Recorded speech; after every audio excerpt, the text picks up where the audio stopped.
All right, let's get real for a second. Scoring top marks at work isn't like acing an exam. You can't just memorize a textbook, tick the right boxes, and walk out with an A++. The workplace? It's a whole new game. Early in my career, I thought if I just worked harder, I'd get noticed. Turns out there's a lot more to it. That's why I came up with SPARCAS, a little checklist to keep your career glowing. S is for solver. When problems pop up, do you freeze or do you dive in and figure things out? People remember the one who finds solutions, not just the one who points out problems. P stands for proactive.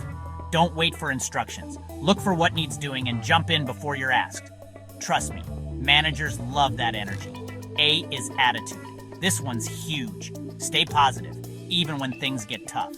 A can-do spirit is contagious and it draws people to you. R is results. At the end of the day, what matters is what you deliver.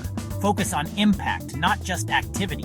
Did your work move the needle? That's what counts. K, knowledge. Never stop learning. Read, ask questions. Get curious about your field. The more you know, the more valuable you become. And finally, S for strategy. Don't just work hard, work smart. Think about where you want to go and make every move count toward that goal. But here's the secret. There's more to thriving at work than just these. Build real relationships. Listen more than you speak. Always be ready to adapt. The workplace is about people growth momentum, not just gold stars. So, if you want to score that A++, ignite your sparks and watch your career take off. Let's make work more than just work. Let's make it your launch pad.